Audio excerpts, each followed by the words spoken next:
to the... Desperado won the Caulfield Cup again. American Trevian. Hello and welcome to your daily bite from the 50 days of the Victorian Spring Racing Carnival.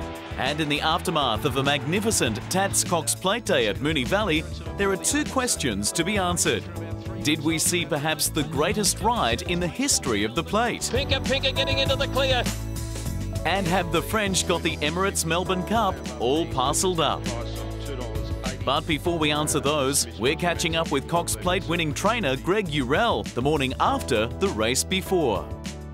And the question for him was, how was Pinker? Pulled up very well, probably a little better than I did.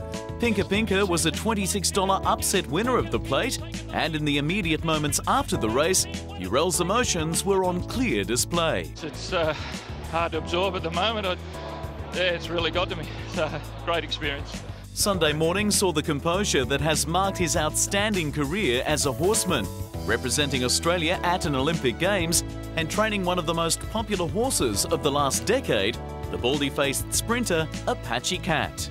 You know, I mean, horse has been absolutely fantastic to me. You know, fortunately, you know, I rode early days and had some nice horses then that helped me to go to the Olympic Games and ride there and to reflect on another equestrian sport and have two horses like Apache and Pinker. Well, yeah, it doesn't get much better than that. While Pinker was only the 7th mare or filly to have won in 80 years of Cox Plates, she continued the domination of females in feature races around the world in recent years. And her purchase price of $120,000 is looking mighty cheap. She was purchased from the English sales here in Melbourne.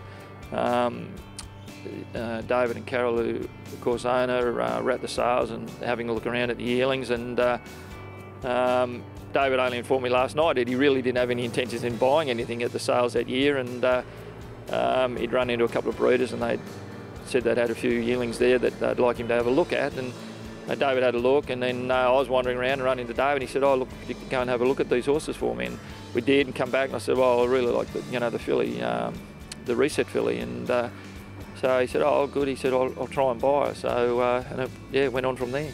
Urell was still shaking his head at the mastery of Craig Williams, who delivered one of the greatest Group 1 rides of the television era. Well, it was absolutely brilliant. He faultless, you know, and I suppose I was starting to get a little bit worried. I think, you know, approaching the half mile, you know, we were not drifting back, but the field was starting to move forward, and we were probably about 4th last at that stage. Every major race winner needs luck, and Williams certainly had it, with Luke Nolan on King's Rose and Dwayne Dunn on Rekindled Interest, both trying to get away from the rails as Williams took the runs that would have been theirs. And they're followed by Pinker getting up on the fence, and then Playing God. Around the turn, Lion Tamer gone. Jimmy Shoes raced up to Helmet. Pinker getting into the clear. It's Jimmy Shoe tackled by Pinker. Pinker's taken the lead. Pinker in front, and she won it. Pinker won the Cox Plate. Pinker will now be spelled for the autumn as attention turns to the Emirates Melbourne Cup. And the French pair Americain and Dunedin have cleared out at the top of the market, which has a distinctly international look. After the French pair come two locally trained German gallopers in Lucas Cranach and Illo, and then the UK runners Jukebox Jury and Bauer.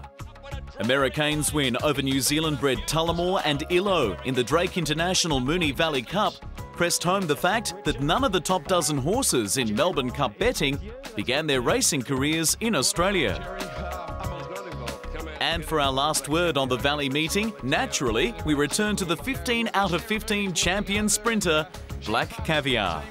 While she beat a Group 2 field down on number and quality, it's worth remembering that a fortnight earlier, she did this to Karuta Queen. Black Caviar won it by 4.5. Second, Karuta Queen. And on Saturday, Karuta Queen came out and did this to her opposition. Karuta Queen runs the 1200 right out. Won it by 3, going away brilliantly. That's as good a measure of Black Caviar's dominance as anything she did herself. Roll on, Royal Ascot. And that's all for now, but we'll be back again tomorrow with another bite out of the Victorian Spring Racing Carnival. Desperado won the Caulfield Cup.